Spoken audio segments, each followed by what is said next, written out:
Hey everyone, Fabian, Empire Build Academy, and today I want to look at the T1 troops on Evony because I'm seeing a lot of people saying now that the T1 troops are useless in 2026, and it got me thinking with my two different accounts. Obviously, I've got my main account, which is this one, my 2.8 billion K39 on server 1429. And then also I've got my other account, which is a lot smaller, early stages, and is an 80 million account on server 2123. So it did get me thinking, are T1 troops useless? Are we still supposed to be building them? And the answer is both. It genuinely is both. When you think of this particular account here and all the T1 troops that I've got, and we can just go and have a quick glance at them in here, 434 million T1, 146 million T2, 47 million T3. Now, in this account, and against the different people I'm going to face on server versus server and also on battlefields, whether that's BOG, BOC, whatever that may be, it can actually be now a problem where I'm going to get zeroed by a lot of bigger keeps. And the reason this is, quite simply, it's the buffs. The buffs are just getting insane with up to K50 now being available. You also take into consideration the different places that these buffs are now coming from, such as the Wisdom Dome, such as Military Academy, the new Dragons, all these things. It does feel like over the last 12 months or so that the shift has really focused on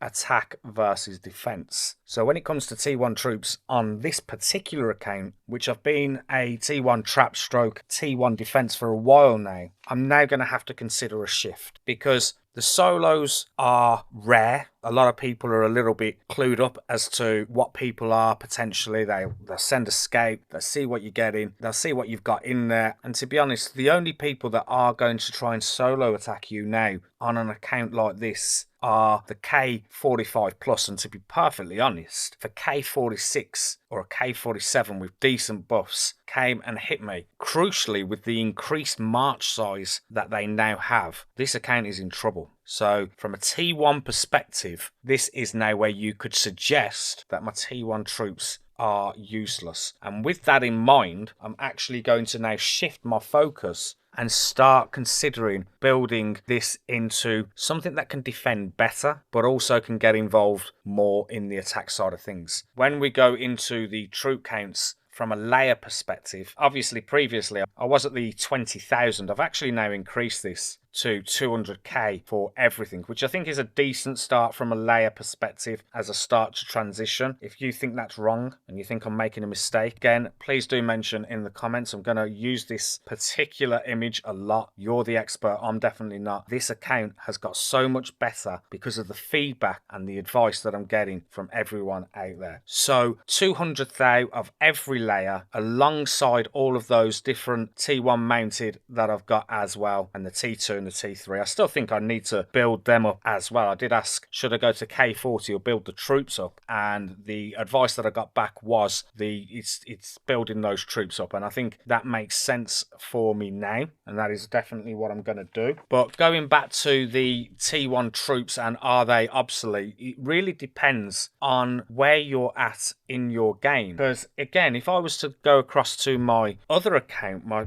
80 million and my T1 account over there, they're going to be valid. They're going to be very valid. And the reason they're going to be very valid is because it's early game. The T1 troops being useless is going to be for the later game, the sort of end game where you're sort of facing keeps that are K45 plus. The rallies are much more damaging. The buffs are insane. So from a T1 perspective for a lower account, an account that's fairly new, where the buffs are also very low, people don't have all the best new dragons, people don't have the top tier troops and the military academy buffs and the wisdom dome top tier buffs, T1 is definitely still going to be a thing. And that's how I'm going to run my account in server 2123, and that is going to be valid, in my opinion, for 6 to 12 months. Obviously, I may need to adapt if there were power spenders, because that's another thing to consider on this as well, is how powerful are you as a server? Because, again, when you're going into all these different battles, whether it's server versus server, whether it's battlefield, you are being matched up to someone that's of a similar size to you. So if you're quite a low server in terms of power, maybe you don't have many spenders on the game that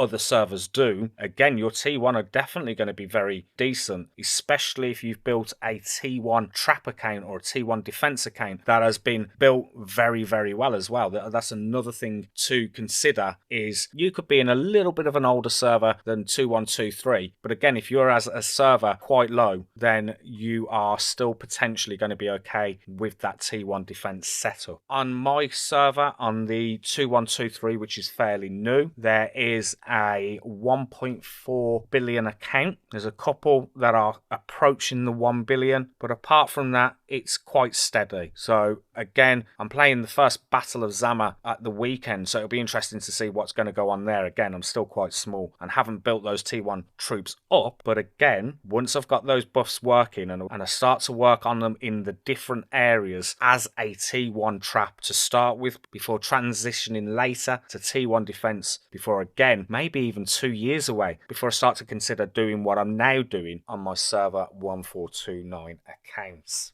So to summarise this very quickly, when T1 still work is T1 trap accounts, T1 defense in new kingdoms, early game kingdoms, where it's still very much an absolute thing. The potential that you could even be in a server that is big, but actually your alliance is quite small. Or you can certainly use that as a tactic where you say, okay, I want to try and earn some additional rewards maybe from Battlefield and all the different things that you can earn additionally for your Council of State. I've seen people do it. They've gone to smaller alliances. They've gone with their T1 defense and they're not being matched up against those superpowers because of the lower power of the alliance. That is something else that you can also do as well. But when T1s are more obsolete and when people are talking about them being useless in the game, we are definitely talking about the late game open field battles and rallies. Rallies are getting stronger and stronger every day, especially if you're going to be getting hit by K42s plus, depending on who you are and what you are. What can I survive realistically? Again, I'm at that stage. If we had a look at the latest battle report from me in terms of what I've saved, and I'm not sure it's going to tell me on this one. So this one here was actually a rally and it was from a 12.6 billion. And you can see on the power exchange that I did okay, actually. But again, only a 12.6 billion that was coming at me. I can't remember what the castle was, but the buffs, 3,500 is quite low. I'd say my buffs,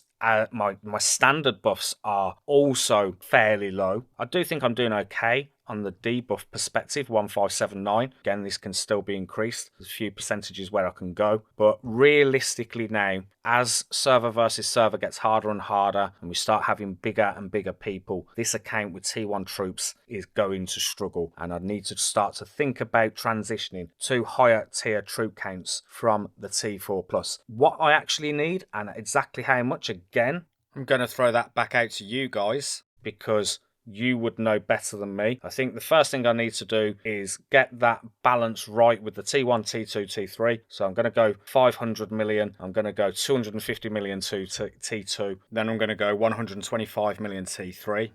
Once I've got that then fixed in, then I will start to consider increasing the T4 layers. And I think because I've got 200k at the moment, I think the next aim would be to be pushing those towards the 1 millions. Going to take time and a lot of resources to be able to do that. But again, another thing where I've got to consider now is because that T1 is becoming very, very difficult for me to defend against the bigger rallies, now is the time where I was originally going to use my tokens on a defense general, and this is now something that I'm considering changing. I've got 170 in the tokens, and I think it's time to consider me getting a fully ascended range general and a fully ascended ground general for joining in with the different rally attacks. I think this is something now got to accept as an account that is where I'm going to get my points from. I haven't really been able to do much recently because I don't have those high tier troops and also the high level generals with the ascensions. So that is what I've got to do, and it's something I've got to accept. So a question to you guys would be, what kind of layers would I need to transition to next? 500k, 1 million, where have I got to go? What's going to be useful against the high tier, the high level solo attacks and also the rallies? Am I going to be needing 1 million plus layers? Am I going to need 2 million plus? And how many on those T1, T2, T3 mounted as well? In reference to my other account, that is something that I will be doing a little bit more work on and talking about T1 defense and the different things that we can do from there. Still very, very much valid as an option. And like I say, just got to consider where you are personally with your own development. You've got to consider which alliance you're in, and then also potentially the server, because you can be in a small alliance and obviously get decent matchups towards your power in Battlefield, but server versus server is still going to be server wide in terms of power. So being in that smaller alliance isn't necessarily going to be beneficial. I think the other thing that I would also need to consider as a transition on this account, so I'm not too worried about the other account, but the other thing I have got to be thinking about is as I do start to transition to the high tier troops, my generals, which is the wall generals, they're going to be the ones that I'm talking about here. At the moment,